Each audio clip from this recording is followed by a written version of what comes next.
My name is Dr. Otayo.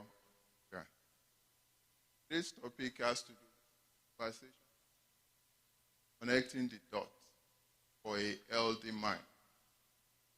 What does that mean? It means a lot.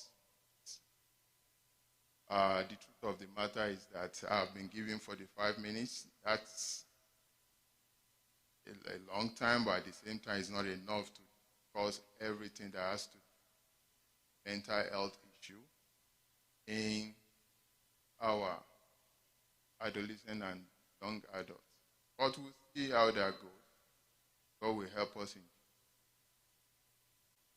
Right. Discussing about the topic itself, break it also, we can break it down.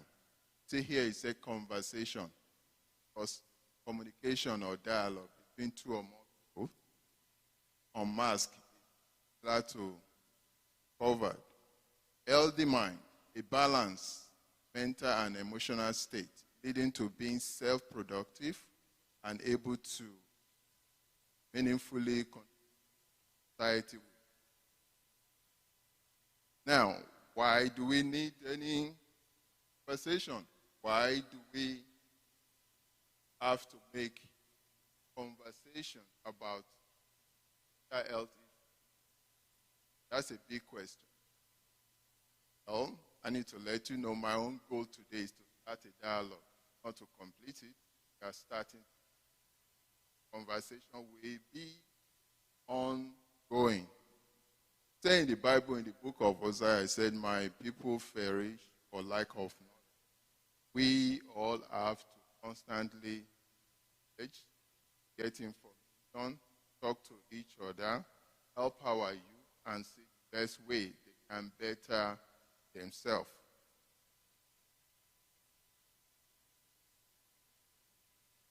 Of note, my own 20 years experience, and on that a lot of Nigerians, and by extension even blacks, and especially immigrants, diaspora, we have a tendency not wanting to discuss about mental health issues, particular to some extent even medical issues. Because anytime people talk about mental health, no, that will not be my portion. Because the prayer for you guys is that not be the portion of each and every one of us. However, the truth of the matter is that common problem. So, for one, is for harm. We have to way of discussing about it. They have a preventive way of it, because there is time.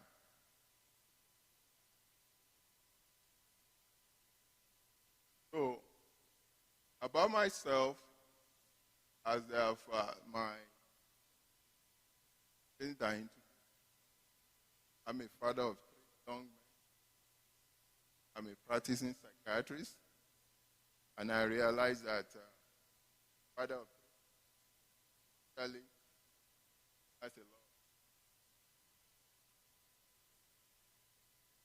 growing, and it's challenge. 5 weeks have to about how the better what will help as we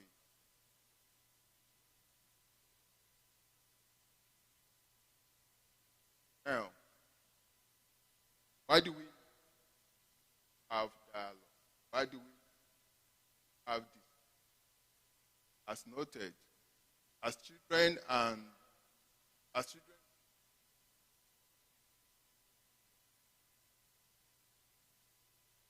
childhood, adult, pass through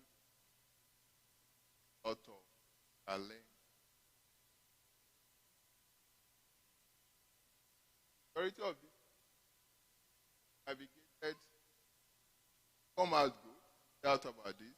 Now the question is, how can teenagers and young adults help themselves, and how can we, adults, and how can we assist them so that they can be for themselves as well as for the society at large?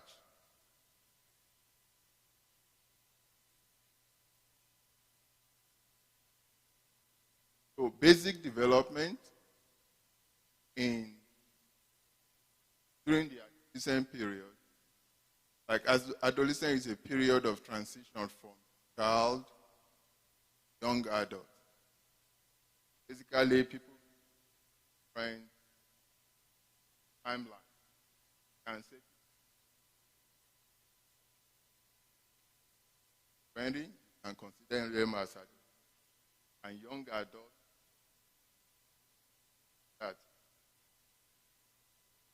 30, some people 40.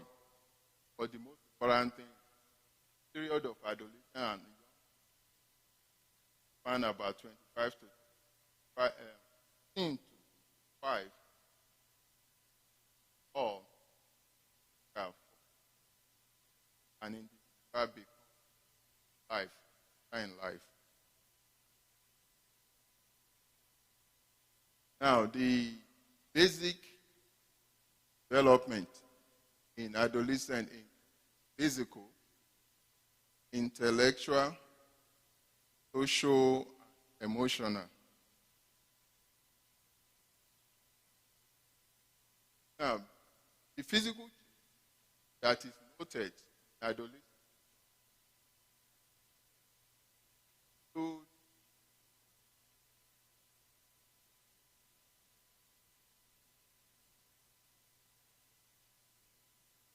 the main physical changes that we note in adolescent include the growth, primary sex characteristic, and the secondary sex characteristic. Now, for the physical, many of the time, boys tend to be flat down. Most of them gain during the adolescent period. Now,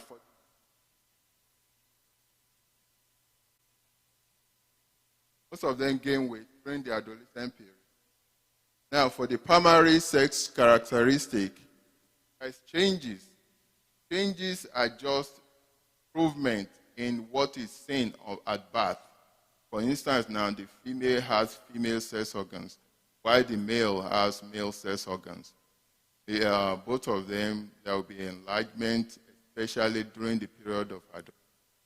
Now, I'm sure I don't need to discuss much about what I'm talking about when it comes to the male and the male sex organs. That's very clear. Now, in terms of the secondary sex characteristics, have things that are not necessarily relating to reproduction. For instance, in female, there is enlargement of breast, there is widening of the. In male, hair growth. Facial hair is seen, Adam's apple, obvious. And for both of them, pubic hair is also obvious. And this is some of the changes. Obviously, there are some other changes that you could. Now, intellectual changes that you find in young children include, adolescent, they more of abstract thinking. They think more, less concretely. They are able to make significant vision about life in general. They are able to make comparative view of different things as compared to young children. Now, that's not to say that the adolescents are not self-centered, because some of them, most of their thinking, most of the way they do, they'll think more about themselves. But as time goes, there is a lot of improvement that we'll see. So social and emotional changes. This is in that we often self-identity. That's the recognition of one potential and quality as an individual, especially in relation to social context. For instance, now, 5 main areas that determine personality identity will be like your interest in activities, what you like and dislike, talent and ability that you have, your value and belief, and your goal in life. All these come to determine your self-identity, also similar to your personality identity. Now, of note, despite the fact that we have all this normal development that we often see, there are so many challenges that we have in adolescents and even young adults. In adolescent and young adults, there is physical changes, educational, academic changes, social media-related self-worth, pressure, peer pressure, bullying, including cyberbullying, self-esteem, social problem, issues related to dating and relationship, aggression, and violent behavior. Now, for instance now, physical changes. That's the onset of puberty. Some children have what we refer to as early puberty. In this case, it's somebody that is even before they turn 10, started having features of puberty, breast enlargement, and that may actually make them to be very uncomfortable. So as an adult, how do you navigate and ensure that these specific changes, which is not due to their fault, how do we ensure that it doesn't become something that will be a burden to them? That's a challenge for many people. Then education. When we are young, we tend to believe that as we grow, things will become easier. But that's not what happens most of the time. It becomes more complex and more challenging and more demanding. So the ability to navigate may be difficult. Now, social media. A lot of people on social media portray themselves with just that little clips showing that everything is rosy. Now, if you are a vulnerable child or an adolescent, there is a tendency to think that you're out of place in the sense that everything Mr. A, Mr. B, or one YZ individual is posting, showing that they are living great. Why am I different? Meanwhile, in reality, many of the time, they have their own challenges. And their challenges is not being portrayed as part of the content on various websites which our children and adolescents are visiting. So the question is, how do we ensure that they are still able to navigate through all this and still be able to come out well? Now, peer pressures, more importantly, the negative peer pressure. Peer pressure has to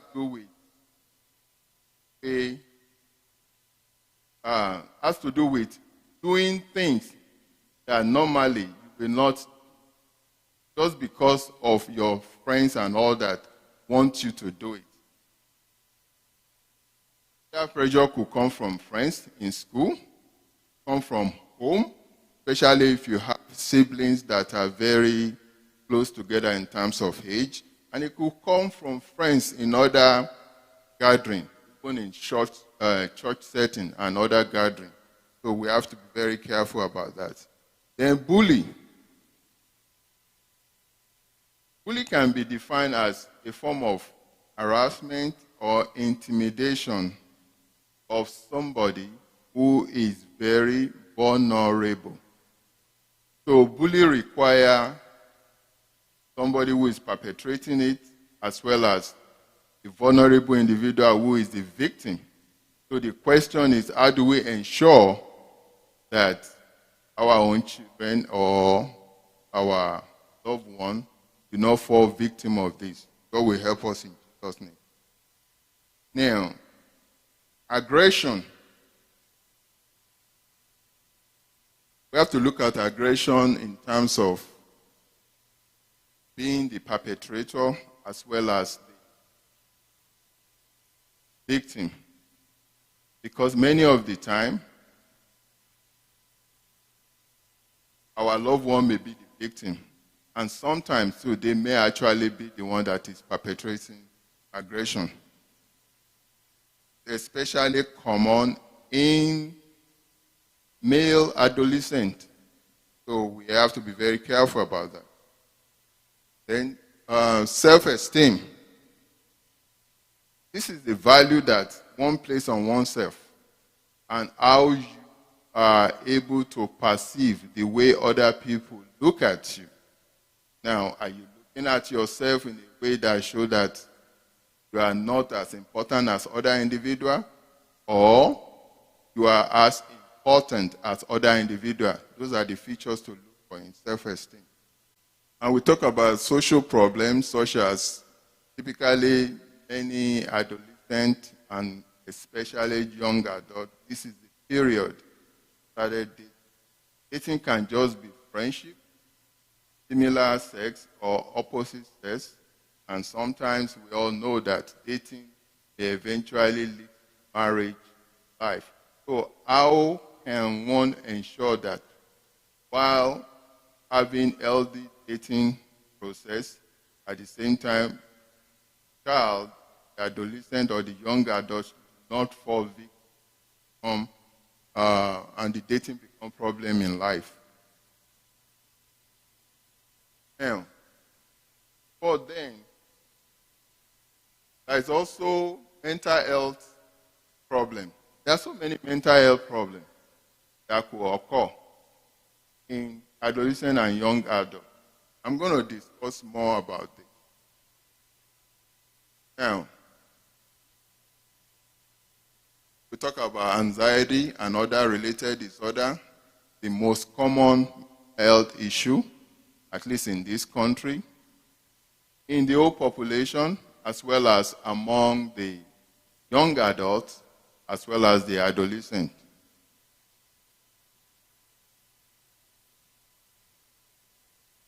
I tell you that at least 1 out of 4, almost 25% or more of adolescents will have had one mental health issue or the other, especially anxiety. Now, there are different forms of anxiety. I listed them: generalized anxiety, panic disorder, phobia, which is related to specific fear of a specific object, or fear of going to school, or fear of some animals or some other thing. Then there is what is called PTSD, which require previous exposure to traumatic events.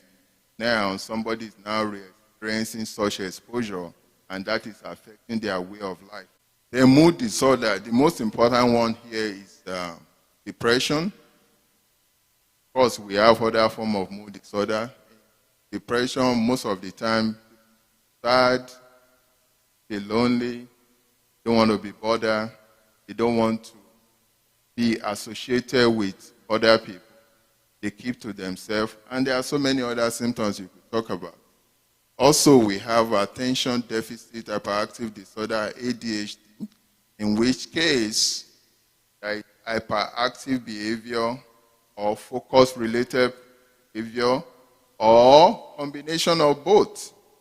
Sometimes some of our parents may think just that the child doesn't want to learn, and the reality is that that is not the case, because he or she may have a problem that is underlying the reason why he or she doesn't want to learn. Then we also have disruptive and other behavior, conduct behavior.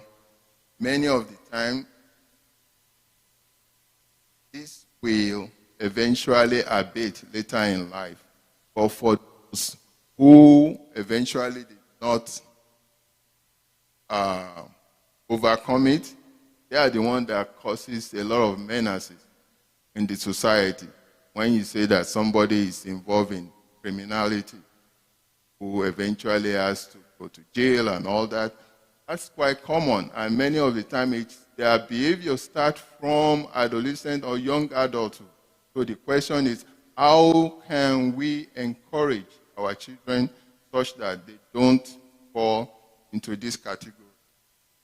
Now, there is also pervasive developmental disorder, like autistic spectrum disorder, Asperger's disease.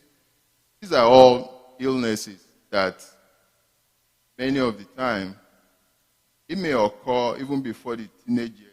It may show faces or be more obvious in teenage years, during which you will find it obvious that somebody is unable to fit into the society, and as such, they will need help in terms of ability to care for themselves and to be able to navigate their way of life. However, if you don't know, just think just being difficult, and that should not be the case. Now, other disorders that we have include substance use disorder. If I tell you that, at least in this country, in adolescence and early adulthood, more than half of children will have experienced substance use at one time or the other. Now, a little bit less than that may actually develop problems, but more than half will have experiment. Now, the common one include alcohol, usually started from the home, tobacco or nicotine product. In recent time, we heard about the e-cigarette, which is very common. What they have navigated into instead of using for tobacco. And of course, cannabis. Cannabis is also common, especially because many of our states now is legalizing it. You might see a lot of children or young adults at the corner of the street smoking. What can you do? However, you can still assist them to ensure that it doesn't become a problem. Then there is prescription drugs. This can actually be reduced by ensuring that we only have what is necessary in our cabinet. Don't just put so many medication there for no reason. Then there is also eating disorder and body image. Who have problems with their weight. They consider themselves as obese, or they are really obese. Some have other eating disorder, which is commonly known as anorexia, or even these are all forms of mental health issue that often start in adolescent period and young adult. Then we talk about what are the warning signs. Mental health issues in adolescent. Or even we go to adolescent period, who we consider as preteen, young one, like up to the age of 10, 11, up to 12. There's something that we adults could see in them that could help us to decide what we need to do. For instance now, somebody is sad of the time. All of a sudden there is drop in school performance for a 7-year-old child. Ongoing worries or excessive worry. All of a sudden the child is talking about aches and pains, and they don't really seem to go away, and you are wondering what is causing it. Why is he having headache? Why is he having pain? Why is he having this issue? Loss of appetite or being picky with food, is especially which is sudden and continue. Problem fitting in at school or getting along with other children, aggressive behavior or consistently disobedient behavior or repeated temper tantrum. More importantly, if these are new things which are not there until recently, then sleep disturbance, including nightmare, child who normally sleeps by himself, 10-year-olds, 11-year-old, all of a sudden coming, Dad, Mom, I can't sleep. There is some problem going on in my room and all that. And such person may require further attention, and we need help to be able to navigate life.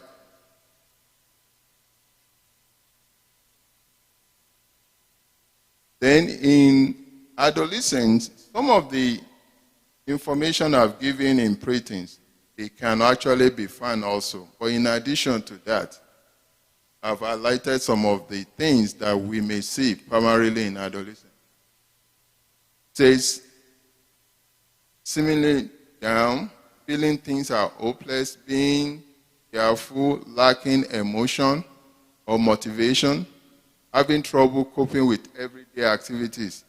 To tell you, I'm stressed out. I can't focus. I can't do things. Sudden changes in behavior for no any reason. Also, having trouble with eating or sleeping, either excessive sleeping or reduction in sleeping, or not eating at all of a sudden excessively eating, in which case they now substitute eating as a therapy for the ongoing problem. Also, not doing well in school. Somebody who is an A student, all of a sudden, grade drop down, C, D, and below, and you don't know why. Such person may need an attention. And even sometimes refusing to go to school for no reason. Might be because they are going through some challenges at school, including things like being bullied or having difficulty with their body image or some other problem, which may not really be apparent. And also physical pain, like I said before, headache, stomachache, backache, or other physical pain, especially when you cannot really see the main reason for them. Sometimes being aggressive or antisocial, missing school, playing hooky, getting into trouble, the police, with other authority, fighting a lot, some even stealing or being very oppositional at home or in school setting may be a sign that they are going through some problem. And being very anxious about their physical appearance, about their weight, or having difficulty even gaining the desired weight, or noticing that excessively they are growing in a way that seems to be out of proportion.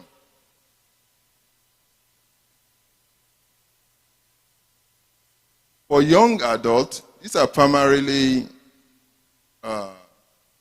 like people that are older than 20, confusion, prolonged depression, feeling on extreme high and lows, in which they say they have mood swings. Today they are irritable, tomorrow they are very angry, other time they are very anxious. Excessive fear or worries, which may be features of ongoing anxiety. Social withdrawal, in which case they don't want to engage with their family member, with any of their friends or other people. Some have strange thoughts or strange belief. All of a sudden somebody come and talk about he or she is thinking that people are out to get him or her, or they're trying to kill him or her, as the case may be. Things that may be related to ongoing or underlying mental health problem. Some even have hallucination. Some may be visual or verbal, in which case they actually hear some voices which are strange. Other people don't hear them. And the voices telling them things, including that people are trying to kill them, or they should kill themselves, or they should do something bad. And these are not necessarily due to any demons or so. They are recognized and noticeable mental health issues that we may need to have further discussion about and be able to find solution.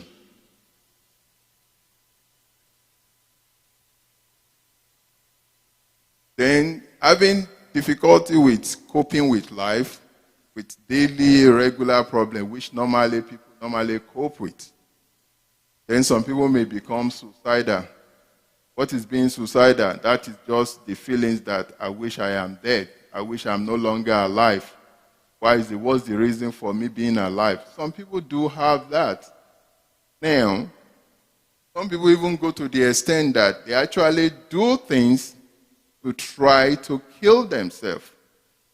We shouldn't joke about such behavior. We should just assume that they are just acting out. That may be a reason for them to be taken for help.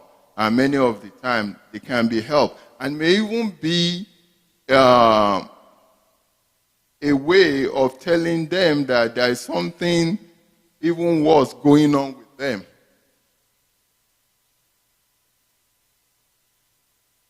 Now, somebody has numerous unexplained physical problems. A headache related, moral abdominal cramping. Next time it's about menstrual related cramps, which is not during the time she is having menstrual period. Another time is about backache. Now the question is that something that is pointing to underlying issue? Or is it just a physical issue that needed to be evaluated? Whichever way we think, such person may need help. And it may be that we have to take them to their primary care provider just to be sure that if there is ongoing illness, that needs to be treated. Obviously, if there is ongoing illness, the primary care provider is likely to help out. And if he or she can, to also make a referral to appropriate place. Then substance abuse. Now, we talked about substance abuse earlier. Recently, one of my friends called me and talked about a family member who has a change in behavior. Before you know it, the guy started having all this we talk about, feeling that people are trying to kill and all that. And after we get more inquiry, they have to call from the school, and we practically have to encourage the child to be taken out of school, and eventually he has to be on psychotropic medication. He's doing well now. Hopefully, he may not even need the medication at any other point in time, but the reality is that if the father have ignored it in the first place and think that it's just being truant and everything, we don't know what the outcome could have been. So God will help us in Jesus' name. Now, this is very important. Leading cause of death among teenagers. Accident, unintentional injuries, still the leading cause of death, especially while driving, while intoxicated or being overexcited and all that, mistakenly taking risky behavior, still the leading cause of death. In 50% of all teenage death due to accident. Then homicide. Homicide is the death of one individual from another one. Now, this is especially common in non-Hispanic black male. That will not be our portion in Jesus' name. Then, of course, suicide, which is the third leading cause of death. Now, suicide doesn't just come out of the blue for the most part. Many of the time, there is what we call precursor, one inside. People talking about it. People verbalizing it. People engaging in self-harm behavior, cutting themselves, trying to overdose. You shouldn't joke about that, because guess what? It can actually be things, showing evidence of underlying mental health problem, which may not necessarily be the fault of that individual. Or we talk about other cause of death, heart-related, and some other issues. Now, common problem students face in post-high school, that is primarily people in college, difficulty with time management, in which case college we know is very challenging. So how can they manage their time very well? It's often difficult.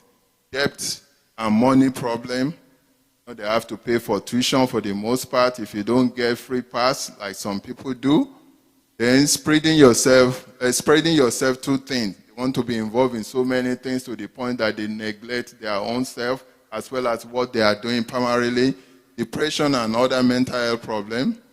Substance abuse, as noted before. Sickness and other health conditions. The fact that you are in college doesn't immune you from other sickness, be it physical or mental health. Social problem, especially relating to dating, making friends, sometimes excessive partying, being involved in too many social activities.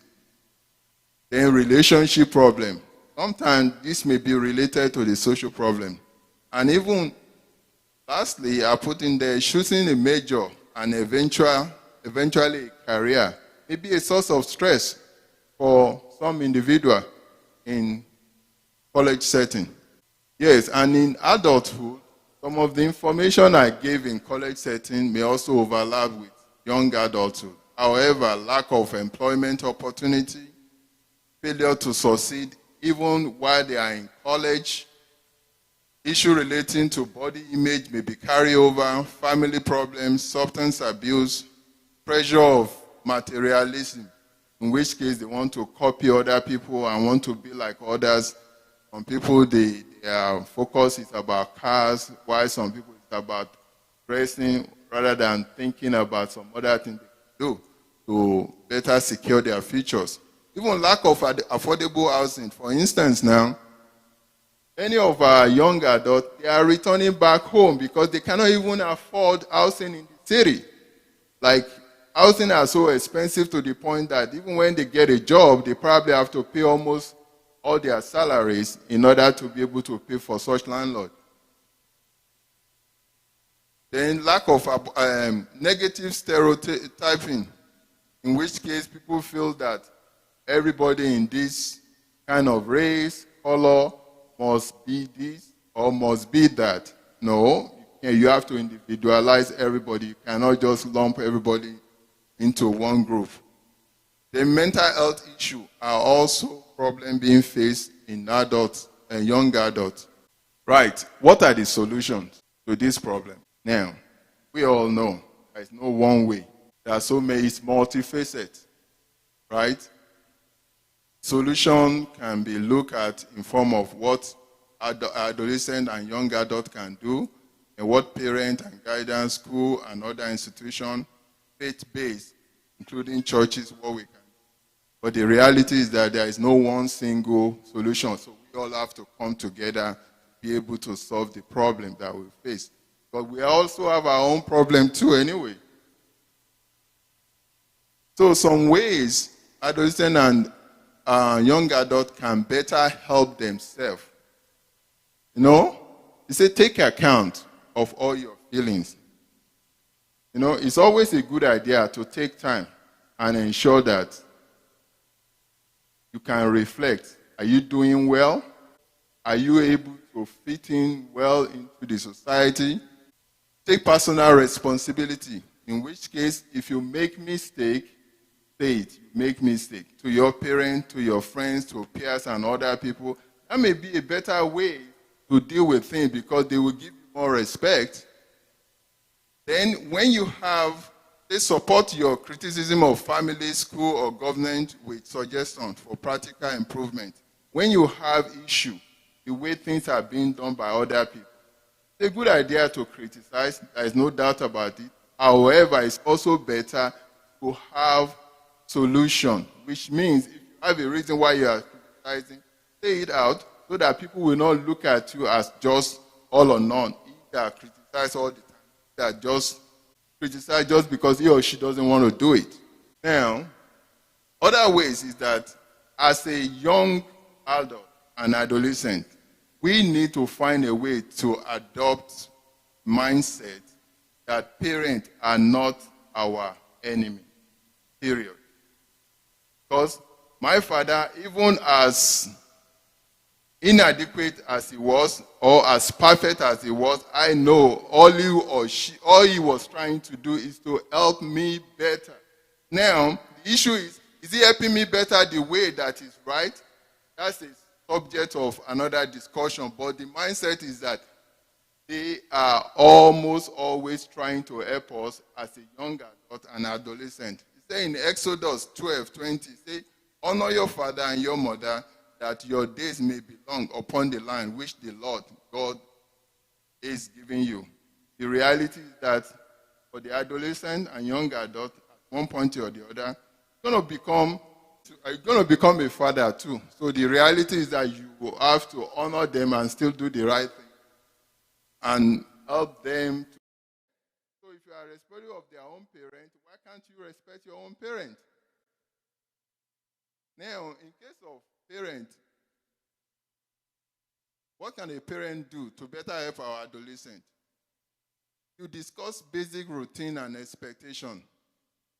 Let your children be part of the decision making. Whatever decision, rules, and regulation you have for them, let them be part of it and let them follow through. Sometimes my friend will say, okay, they making an arrangement, you're going to have phone, but you can't do this, you can't do that. Let them be part of that decision making in order for them to be able to be held accountable.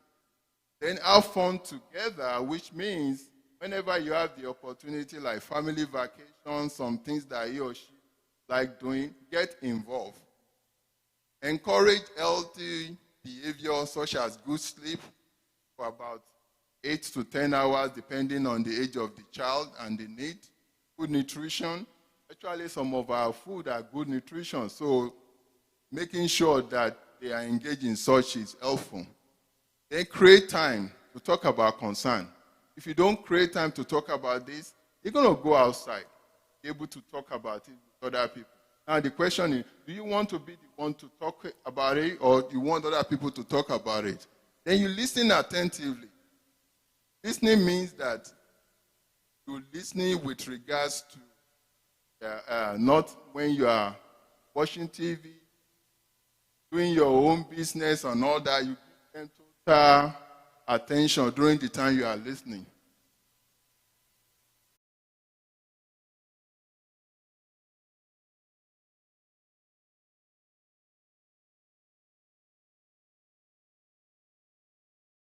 For lack of a better example, for lack of a better example, like family is the easiest one for me to use because it's what we do. So sometimes saying no to family, it hurts them.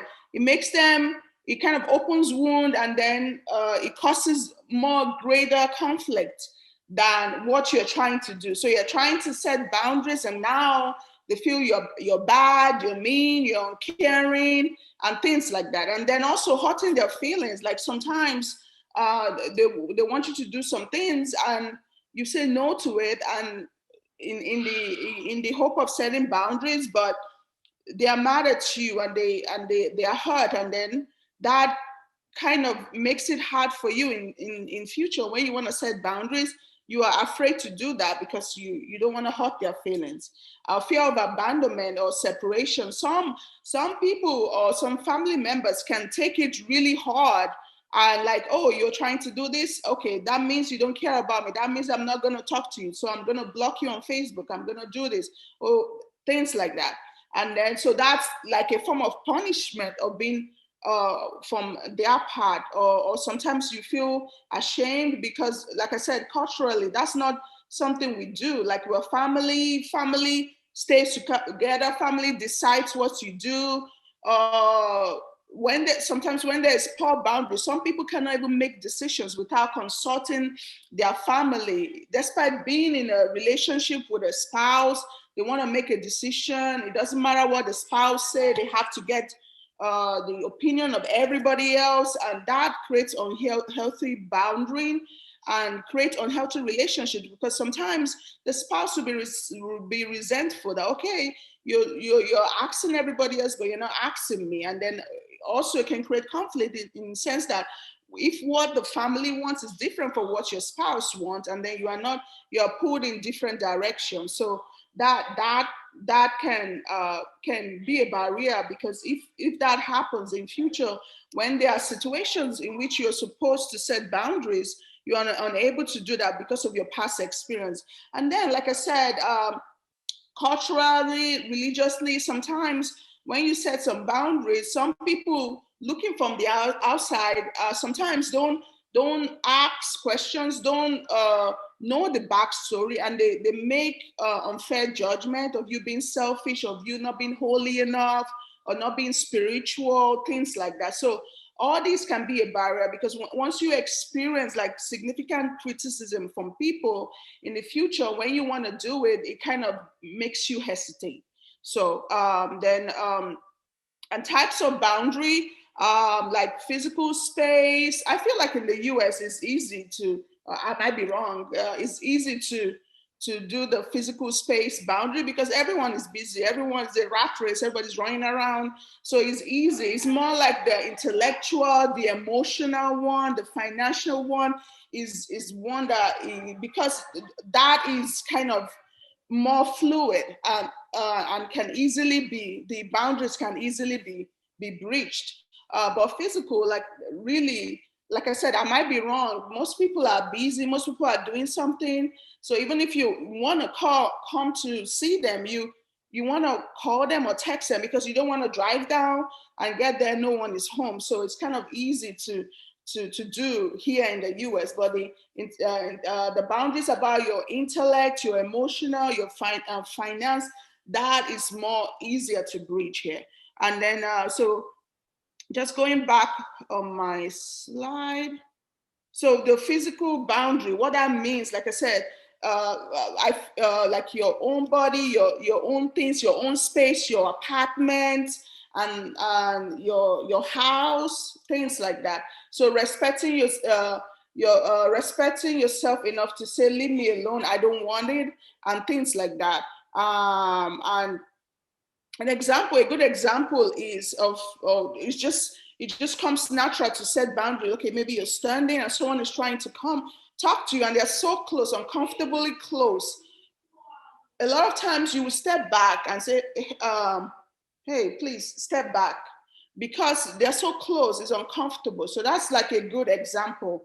And then another example is going through people's stuff, going through people's emails, going through people's texts or things like that.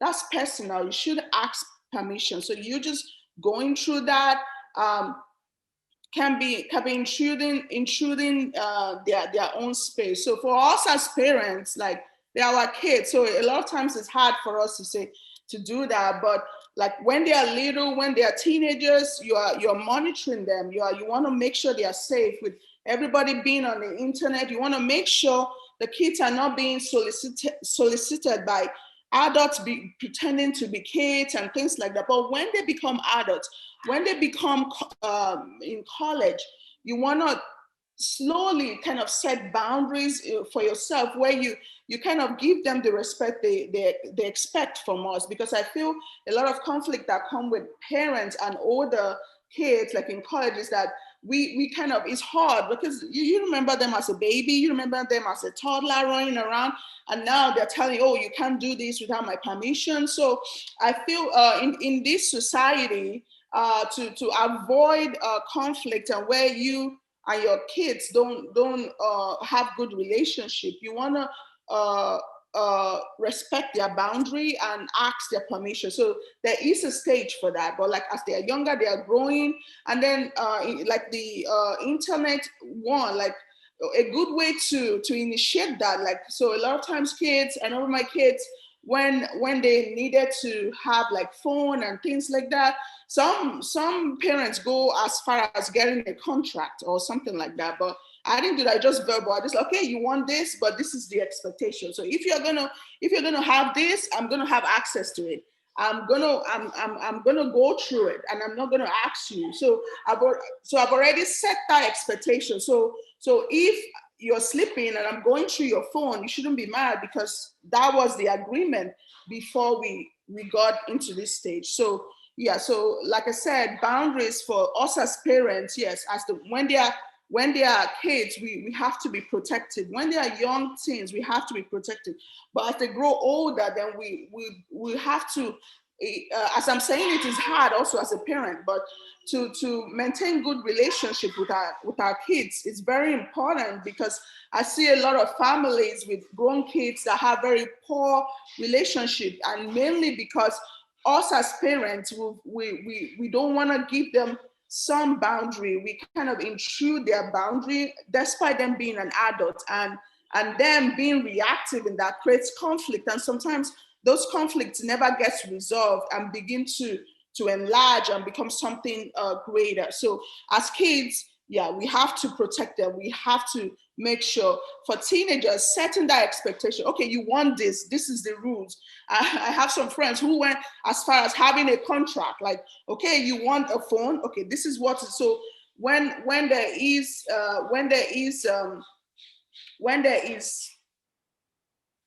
when I need to go through it, I don't have to ask you. I can go through stuff. So setting that expectation for the kid is very important, so that down the line, the kid will not get mad, or you're going through my phone. It's okay, remember, this is what we said before we got to this stage. So sometimes that helps. But as they grow older, get into college, become adults, have family of their own, kind of giving them that respect. That okay, they're grown now, they have their own family, so giving them that personal boundary does help the relationship, because if you just intrude in their space, uh, um, they can become reactive, and that can affect your relationship overall. Yeah, so I see a lot of kids in my practice who have a lot of resentment towards their parents, and kind of, when you process it, it's just the parents being loving and and and trying to be there, but forgetting that those kids are grown, and so as they grow older, they need some boundaries. So we want to love our kids, but we also want to remain in their lives. So kind of finding the sweet balance where we are there for them, we're protective, but also not invading their space when they're adults, when they have their own family, so that we can always be part of their life. Because I've seen some families where the conflict becomes so huge, and they are no longer in each other's life, because everybody is mad and nobody wants to resolve the conflict. So yeah, so that's where that's very important. Then, so this going to the next, sorry, I'm kind of all over the place. And then emotional, intellectual boundary is very important, like for us as adults in our relationships.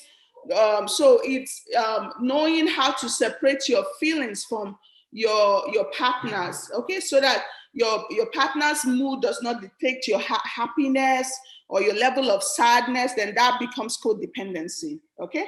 And then not sacrificing your plan, not sacrificing your goals and dreams to please others, because a lot of the time then resentment comes in, which at the end of the day would affect the relationship um, overall. And then also not taking responsibility for your own self and blaming others for your problem. I see that a lot of people, they fail to take responsibility. Like, it takes two to tango, okay. There might be a poor boundary, but you allowed it, you allowed this, you allowed it. So you have to take responsibility for your own action, for your own part in it. In doing that, then you don't blame others for your mistakes, your shortcomings. So why do we need healthy boundaries? Why do we need it? It's important. Yeah, I see some. It's important because it helps us have a high self-esteem. And then in regards to our kids, like when they are older, when they're in college, giving them like some room to make some decisions, it helps their self-esteem. Because if we have to tell them what to wear, what to do, everything, then they don't have any self-esteem. Then they are dependent. That's not what we want for them. We want them to be high-functioning adults that's able to have hopefully high-functioning kids that will be high-functioning grandkids for us. So kind of like I always say, finding the sweet balance where you are there for them, but they're not codependent on you. So and also, like I said, it takes two to tango. Like you want healthy boundaries, but you also, your actions also determines if you are able to have healthy boundaries or not. So being able to share personal information gradually and not invade other people's space, invade other people's emotions. Yeah.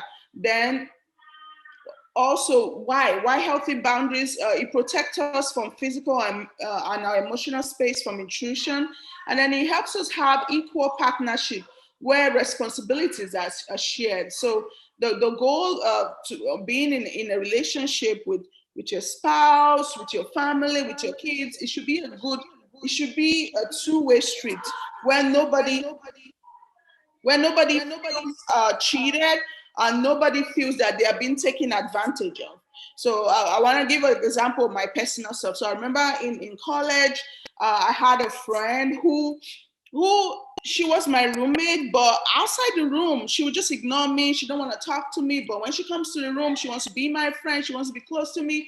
I was like, no, this is not right. Like, are you ashamed of me? Why don't you talk to me when we are outside the room? And there was really no explanation for it. So at some point, I felt cheated in that relationship. Like it's a friendship, but why shouldn't you talk to your friend when you see her outside the rooms down in the corner? You just pretend you don't know her. Then when you get to the room, you saying hi. So yeah, that was not good. I didn't feel that the partnership of being a friend was being respected. Like, are you ashamed of me? So I just set my boundaries with her, and we're called up, but we're not close friends because I felt that that was not right. You don't do that to your friend. And I asked her, and said, why do you do that? And she had no explanation for that. So that's an example. Yeah. So sometimes if in a friendship, a relationship there has to be given and they have to be taken. So if you feel you're always giving and the other person is not giving back, you have to have a conversation. What am I doing wrong? What can I do to help this relationship so I don't feel like I'm a burden? I honestly felt she felt ashamed of being my friend. So I was like, okay, let me ease you, let me ease that away from you. If you feel like when you are outside in the college, you cannot say hi to me, then you shouldn't be my friend. Like I don't want my friend to be ashamed of me. So something that's an example. So yeah, so a equal partnership where responsibility are shared. We're friends. You see me down the street, you say hi to me, we talk. That was my 21-year-old self. So probably now I'll probably have a conversation with her. But then I was like, no, what are you talking about? Why can't you say hi to me? And things like that. But probably as an adult, I'll probably handle it a little bit better. But when I was preparing this, I just remembered I was like, oh, that's probably what I did then, but unintentional. But I just felt like, no, you don't treat your friend. I felt I was being snubbed. That's how I felt at that time. So it's just an example when you are in a relationship, when in a friendship. It shouldn't be one person being trying to make a friendship or a relationship. So in a family, how this happened, the relationship is a two-way. The husband trying to make relationship better, the wife trying to make relationship better. So it's like a two-way partnership. So having a relationship, it has to be a two-way partnership because that makes you confident to make healthy choices and take responsibility for your actions. And then unhealthy boundaries, we've talked about it earlier. It makes you feel responsible for others. It makes you feel that you are not able to stand on your own. So in regards to our kids, Like I said, when they are older, when they're in college, we should be able to empower them and give them the space to be their own individual. We should not smother them.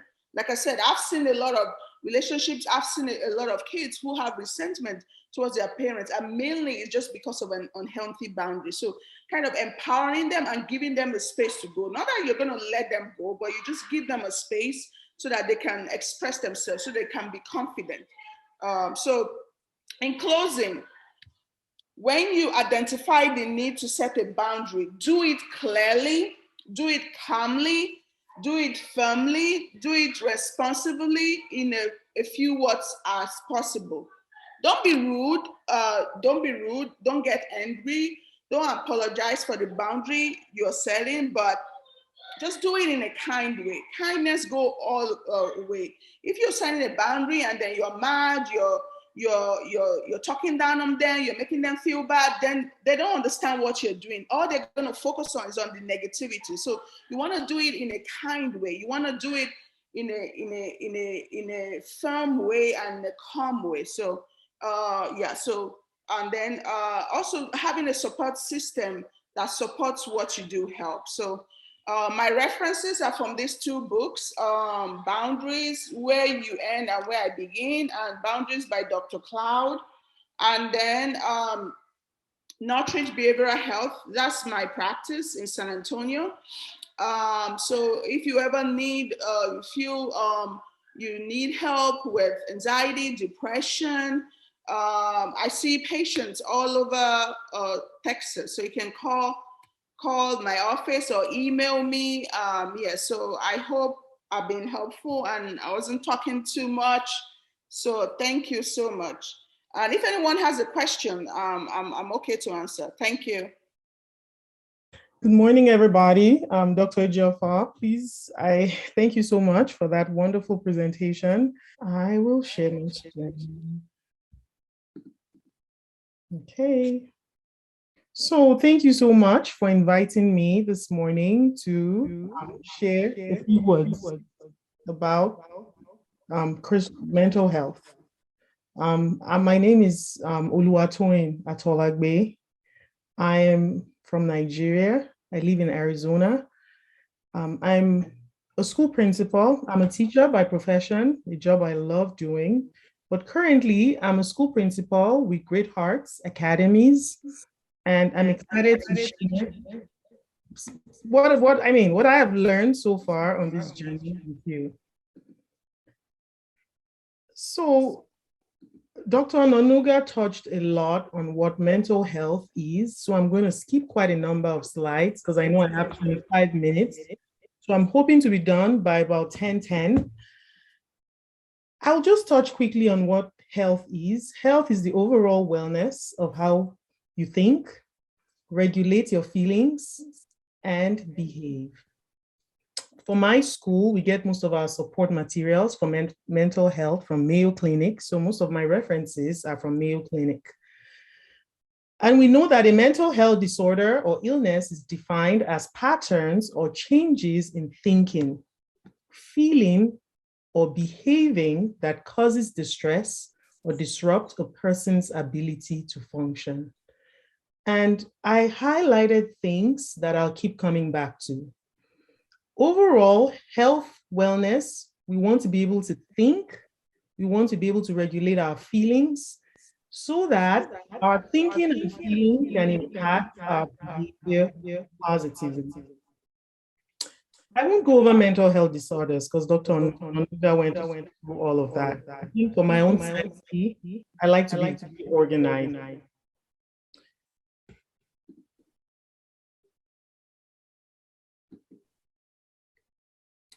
I'll just jump straight to causes of mental health issues. There are physiological factors, and I know Dr. Onuga touched on that as well, but there are also environmental factors.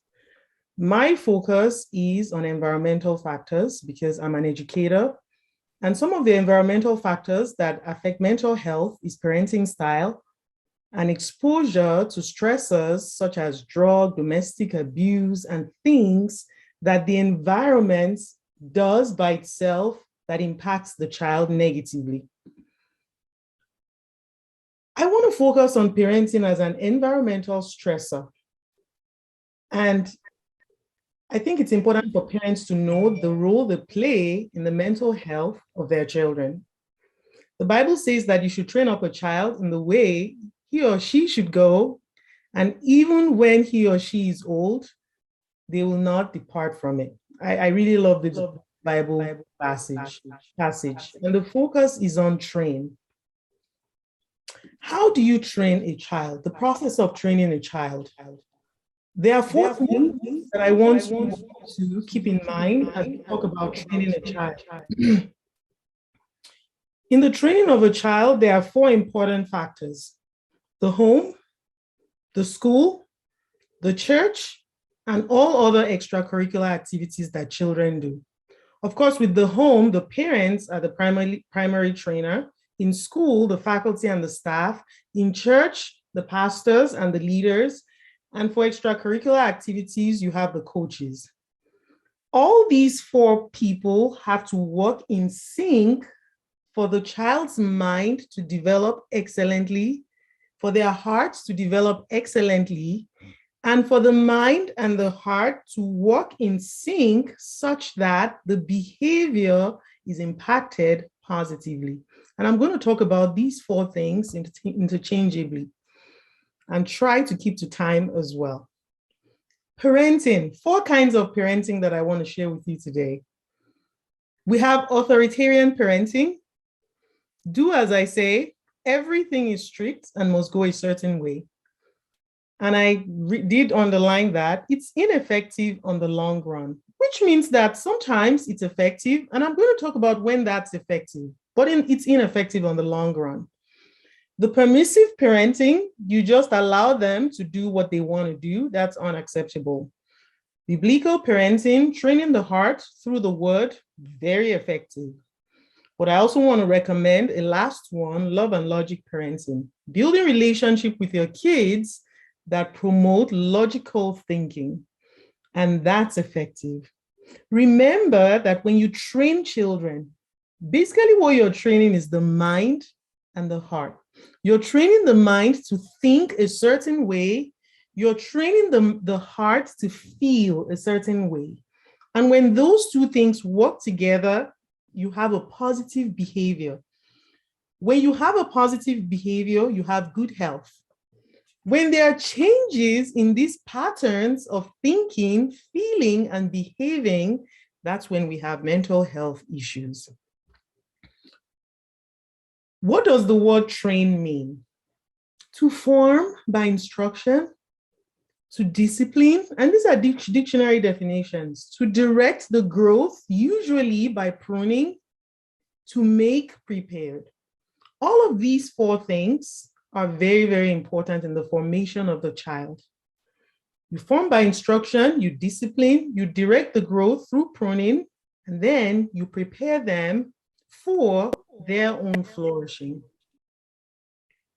The training paradigm that I want you to have, and because I'm a teacher, I like to go to the roots. I mean, I can't just talk about mental health without giving you background information about how you parent. And so that's why I'm going through all this trouble. So I'll try to stick to time though. Training paradigm that I want you all to have, it involves shaping the character of your child so that they have excellence of mind and heart. When the mind and heart work together, remember the behavior is positive. I also want mom and dad to understand that they have to work in unison. And you have to be models of virtue yourself. Unfortunately, this generation of children, they don't do as you say. They do as you do. And so mom cannot be promoting something and dad sits down somewhere and says, that doesn't make sense. The moment you say that doesn't make sense, the kids are not going to learn it. So when you both decide that you want to get married and raise children, you have to commit to being on the same page. And part of commitment is swallowing your pride, don't be selfish, and work together as a team. Trust each other, Have healthy conflicts as you figure out parenting, and commit to holding each other accountable. That's how you achieve results. So the paradigm is you want to shape the character, and I'm going to tell you why soon. Mom and dad, you have to be on the same page, and you have to be models of virtue. There are barriers to training children, and one of them is immigration. I have noticed that foreign parents, not just Nigerian parents, they want to raise American children as if they are in their home country. Think about it. You come to America, a completely different culture, and you want to raise your children as if they were born in Nigeria. Half of our kids, virtually all our kids go to, in Arizona, there have been years that my children went to school and there was not one Black kid in their classroom. There's nothing to relate to that looks like Nigeria. And so that's the first barrier to training your children, your mindset. You can't train your children as if you're in Nigeria. So that's one problem. Lack of knowledge and understanding. Times are changing and the play field is constantly changing. You have to keep yourselves abreast of changes in knowledge. And so when your church says there's a mental health seminar, be the first to get there, because that's where you get knowledge and understanding about how to educate your child. Another barrier, which Dr. Ononuga touched on, is technology and social media. When I grew up, I didn't even have a phone. Like, until I left Nigeria, I had no phone. My parents had a landline, and we weren't allowed to use it because it's the little dial that they lock. There was nothing like social media. Email had just started then when I was leaving home, and we had to go to a business center to send emails to my brothers that were abroad already. So these are new things. They never existed when our parents raised us. Now, most children ages 10 and above now have access to phones. My daughter is 12, she has a phone. Social media handles. They have access to the entire world from the comfort of their home. Peer pressure. Who are your children's friends? These are the barriers to training your children's mind, their heart, so that they can live a healthy lifestyle. How then do you train despite all odds? I want to make sure I did not skip a slide. How do we train our children then? The first thing is, which our parents, they probably never cared about these things, but remember, you are not in Nigeria, you are in United States of America. And I have taught in this country. I'm telling you, like, I'm literally telling you, you have to know the personalities of your child. Many parents don't take time to look at these things. I remember telling a parent that go online, if you don't know who your child is, go online and do a Myers-Briggs test. You cannot say you don't know who your child is as a parent. If you don't know the personalities of your children, you are failing your children, and it's not too late to learn. Go online, take a Myers-Briggs test, have your children take it, and it gives you basic understanding of how your children behave. What do I mean by that? I have two kids. My son is 18 years old. He's in Arizona State University. His personality, level-headed, takes life easy. The house could be burning. He's going to walk out of it with his hands in his pocket. My daughter is the complete opposite. Okay, the question is, who is he like? Who is like that? That's mom. I am like that. Nothing freaks me out. I'm always very calm, very patient, even keel. But my daughter is the complete opposite of my son. She is very reflective, high achiever, very responsible. If she has homework to do, she probably finishes it before she gets home. My son, on the other hand, I have to run after him to get his homework done. There is no perfect personality. There are weaknesses and strengths, of each personality. I love my son because I know that he will never have anxiety. He once strolled out of a Latin exam. He didn't write anything, and he came home and said, Mom, I failed my Latin test. I said, how do you know you failed your Latin test? He said, because I did not know anything. I said, are you kidding me? You didn't write anything? He said, no, I didn't write anything, but I walked out. I said, what? You walked out?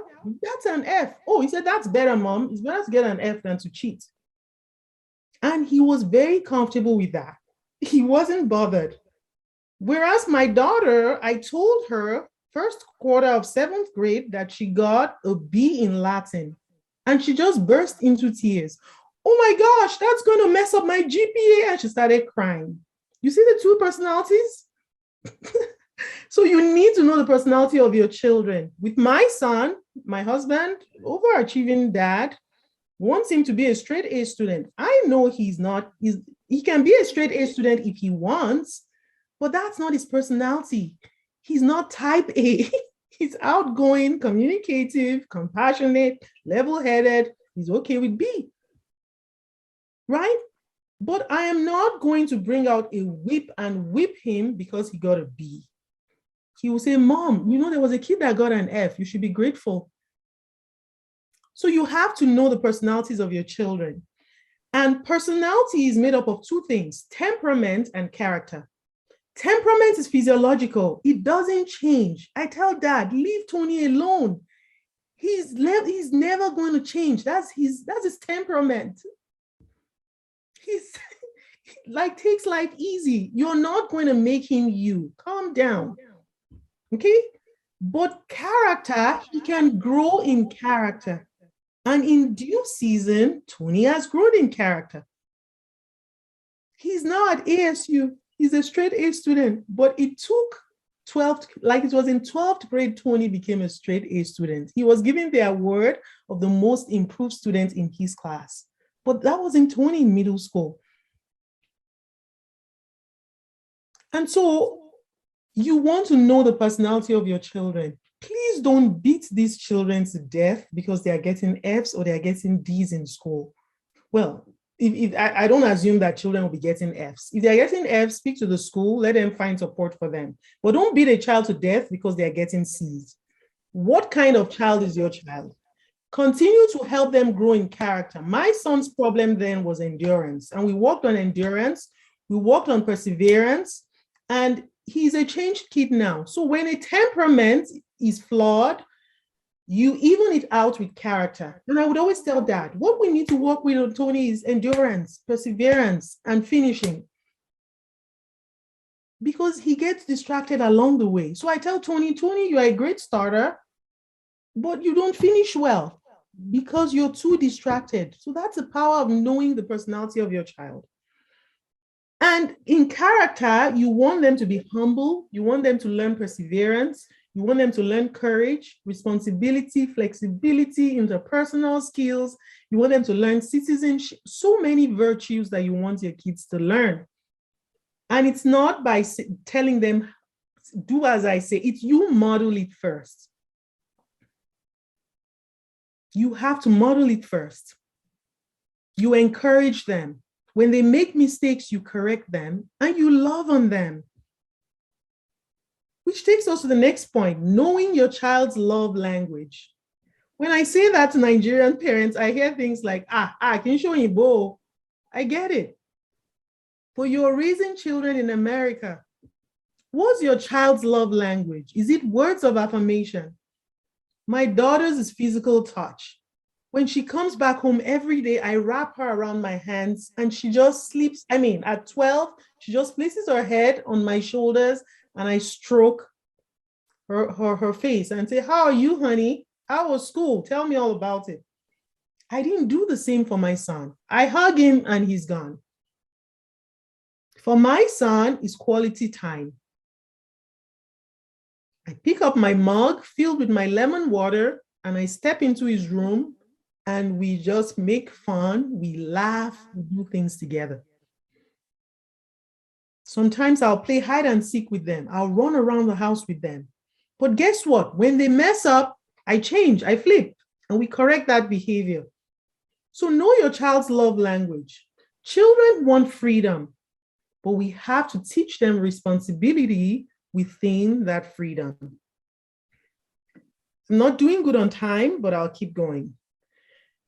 How do you train despite all odds? And there was a point in time during my training that I said being authoritative as a parent works sometimes, but it's ineffective on the long run. Let me expatiate on that now. This next 4 slide was inspired by my pastor's wife. She did a training on parenting many years ago, and this really touched me, and I've added it to my own parenting trainings for my parents. The training of a child begins from ages 0 to 5. When that child is born, the moment they step out, they put that child in your hands. The training has started from there. People say, oh, they are still young. No, they are not still young. When you get that child, some of them are just staring straight. My daughter was just looking straight into the air, and the nurse is like, breastfeed, put the breast. And the moment we put the breast, she calmed down. Then she fell asleep. The second time, put the breast. By the third time, the moment they gave her to me, she was already moving her neck left and right.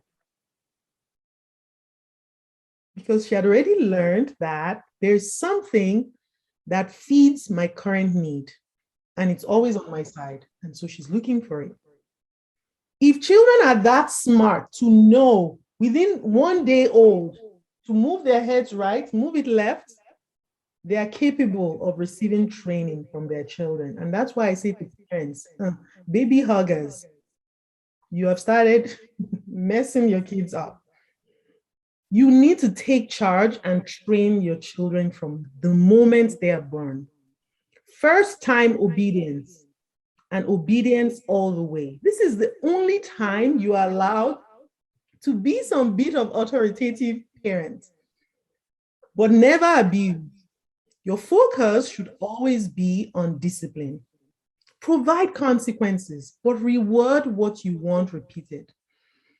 But none of your children ages 0, well, let's keep it ages 1 to 5, when they start moving around. When you ask them, put that thing there, you wait, first time obedience. I've asked you, when I tell you to do something, you put it, you do it right away. I'm waiting. And they do it. And then you walk away. 0 to 5 years. Ages 6 to 10, you're training and instilling values and virtues. You're teaching them about courage. You're teaching them about perseverance. You're teaching them how to problem solve. We were at a church event yesterday. They gave all awards, and the final award, the youth pastor said, this award is a special award, and it could only go to one person. Innovative thinking. And they gave it to my daughter. And the pastor explained that the reason we are giving this to Tommy is because Tommy is a problem solver. She thinks on her feet.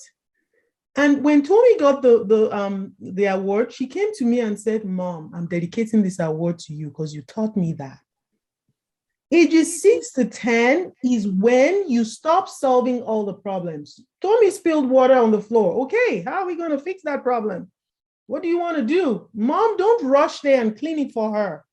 Training and instilling values happens between ages 6 to 10. Make sure they're making decisions on their own. They're solving problems. You've created a problem. How are we going to solve it? Do not try to reason with them when they're angry. When they're angry, they shut down. They're not going to hear anything you have to say. A child spilled water on the floor. Okay. They start crying. I'll be like, Tommy, when you calm down, please call me and we'll brainstorm how to solve this problem. It's always through questioning. We're going to solve this problem, and I'm going to talk about how that works practically. Ages 13 to 18, you're still the parent, but you are more of a coach, providing guidance through the season of independence but you still have to set healthy boundaries. And we heard Dr. Ejiofor talk a lot about healthy boundaries. So I'm not going to dwell on that. But you are a coach. Age is 30. My daughter is 12. She's going to be 13 in 2 months. I'm a coach. For the first time, they now have a student that is gay in their school. And I'm coaching her through this. She's upset about it. When I pick her up, I don't say, the devil is a liar. That's such a terrible. Calm down, parents. Walk through it, questioning, listen to what she's saying. Why are you upset? I'm always, okay, tell me, is she in your class? No. Why are you upset about it? Tell me. I'm upset about it because my friend is in that class, and now she comes to talk to me about, oh, I think I'm gay too. And it's upsetting me because she's not gay. She's only gay because there's a gay kid. Blah, blah. Okay, I'm like, okay, that's helpful. But it's through questioning. Parents always remain calm during the coaching phase. The last phase is 19 plus and up. You're now a consultant in their lives. You're no longer a coach. You share your wisdom and they decide what they want to do. Your job isn't to tell them what to do. And that's my son now. He comes, he has a group of friends. They love partying. He doesn't party. And I tell him, okay, you don't like party. They love partying. You all are in a different season now. What do you want to do? I'm just going to cut them off. Okay, do it.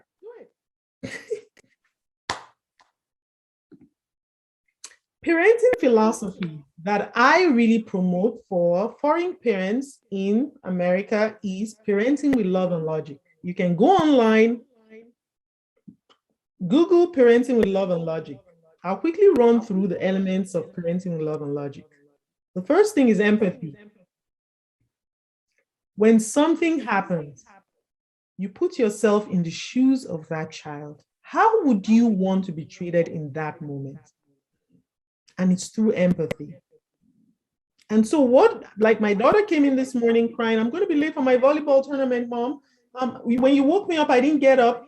I'm like, oh no, I'm sorry to hear that. What are you going to do about it? It's never, what is wrong with you? I woke you up 10 minutes ago. Empathy. I'm sorry to hear that. Okay, what are you going to do now? Shared thinking. You notice I asked, what are you going to do now?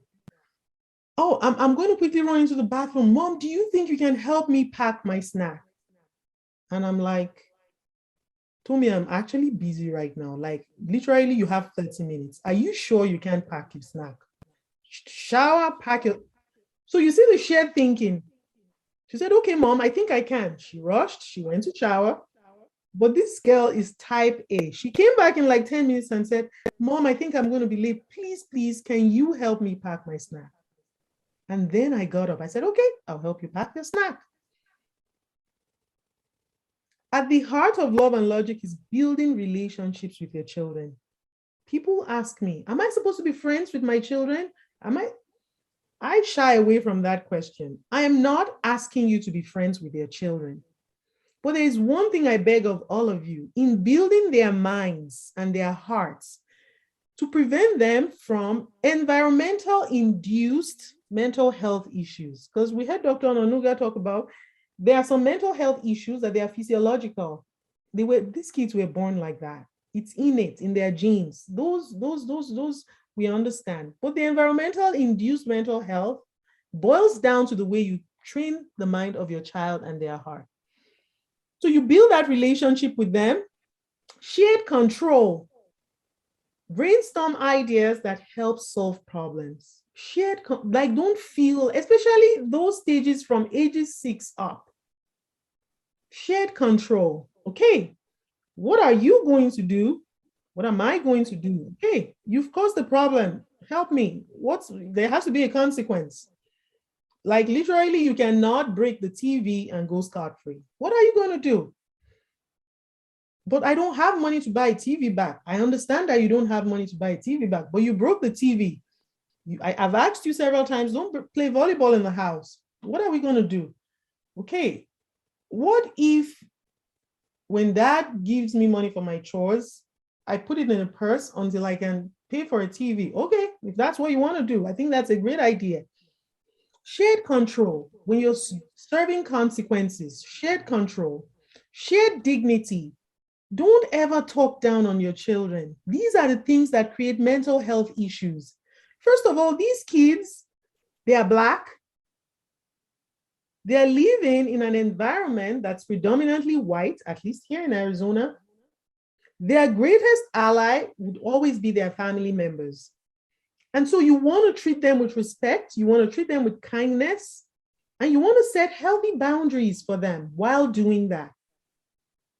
Now, are you going to raise your voice sometimes? Yes, you're going to raise your voice sometimes, but it should be 2 out of 10 times that you raise your voice. Like, keep it calm. Because when you're calm, you're modeling virtue for your children. So many times my daughter will stop and say, Mom, I'm just so thankful that you're my mom. That's what you want to hear from your children. And you build that rapport by using love and logic. Dignity for your child, protect your child's dignity, build relationship with them, empathize, but make sure that you're giving them consequences for their actions and you're rewarding good behavior. Now, I've talked about parenting. I'll quickly touch on the school, and I know I'm already like exhausted my time. We can raise our children alone. And this is one that I'm passionate about, but I'll touch on it quickly and I'll move on. If you sit down today in this congregation and you think you can educate your child alone, I'm sorry to inform you, you're not being honest with yourself. I'll forget about people that homeschool. I respect homeschoolers, so I'm not talking to people homeschooling their children. You send your child to school at about 8 a.m. in the morning, they come back at 3 a.m. Your kids are spending about 180 days in school every year, and the most productive first 8 hours of their day at school. Be careful the schools you're sending your children to. There was a shift in the educational system of America in 1918. America decided one day that they did not want a traditional school system anymore. They wanted something new, something modern that embraced technology. And so they threw the fine arts out of their classrooms. They stopped teaching art, music, physical education, languages. They stopped teaching history. The focus was more on social studies, current affairs, people in their community. They stopped teaching moral instruction, which the first people who propounded education said is important in the development of the mind and the heart of the child. So why are we all complaining that we have mental health issues? We have mental health issues because there's a deficit in the educational system of this country. And most foreign parents don't know that. You see a fancy building, public school, sponsored by the government, and you think that's the perfect kind of school. Dear parents, be careful where you put your children. I strongly recommend very traditional schools. They're usually called classical schools. In Texas, you have Great Hearts. I highly recommend Great Hearts because Great Hearts educates the children intellectually and morally. They're going to go to school, learn English language arts, math, science, history, music, art, PE, one language, but they're going to also teach them how to be good people. So school is important. Of course, the church. I'm not going to tell mom and dad how to run your church, please. That's not what I'm trying to do. But the church has a role to play, and that's why we're here today. Children need to learn in church that God is their father. He loves them. He's mighty. And the fear of the Lord is the beginning of wisdom. Mom and dad don't see you, but there's a man that's constantly watching you. He made you. He formed you. He sees everything that you do. If you have a fear of him in your heart, you will do the right thing because that's what he requires of you. Help children know that they are saved through Christ Jesus, all of that. The Holy Spirit is their advocate. Teach them to love. Love your neighbor as yourself. They can be blessed through the Beatitudes, the 10 Commandments, the fruits of the Spirit. When you put your child in karate, What is the culture of that place? Are they teaching discipline? Are they teaching grit, love, respect, growth mindset? Because these are the things that would impact the mind, the heart of your children, and will keep their mental health in order. Signs to look out for, I'll skip that. Dr. Ononuga talked about that. My final thoughts. When it comes to mental health, I encourage parents to be proactive rather than reactive. And that's why I focused as an educator on training a child in the way they should go. When these 4 institutions efficiently fulfill their role in the life of a child, they promote a healthy mental mind and heart for these children. Remember that health is about the way you think, the way you feel, and the way you behave. The reason children have environmental induced mental health issues is primarily when there's a dysfunction in parenting. And secondarily, when there's a dysfunction in the school system, the church system, extracurricular activities that they do. And I've talked about biological and physiological issues. Autism, ADHD, those are real issues that children have that parents don't have control over, the environment doesn't have control over. That's not what I'm talking about. I'm talking about the environmental induced mental health. And this is one Bible verse that has shaped my own parenting, my job as a teacher. I mean, I have 720 students at my school. I work in the children's ministry in my church. I've worked in the children's ministry for like 15 years of my life. I am very passionate about working with children. And what has inspired me is Matthew 18, where a disciple asked God that, who is the greatest in your kingdom? Asked Jesus. Jesus pulled that little child and said, if you will be like these little children, if you will humble yourselves and be like these little children. And further on in verse 6, 5 or 6, I think he said, if anyone causes one of these little ones, those who believe in me, to stumble, it would be better for them to have a large millstone hung around their neck and to be drowned in the depths of the sea. I live in awe of this memory verse. I'm not kidding you. And so their parents, and even the young people that are not married yet, think deeply about this thing called marriage. Make sure that the person you are aligning yourself with is someone that you can both partner on raising your children. You cannot not be on the same page. You need to swallow your pride. You can't be selfish in marriage because raising children is hard. And so you want to partner with, and I don't want, like, let's just forget about this Nigerian culture of it's mom's role to raise a child, or it's both parents' role to raise a child. If you do not want your children to have mental health issues, you don't want them to have depression, anxiety, how do we control social media? How do we control phones? Are we going to have video games? That's the role of the two parents to decide. We never bought video games for our son. He didn't have a PlayStation. He didn't have an Xbox. I was open to it. Dad said no.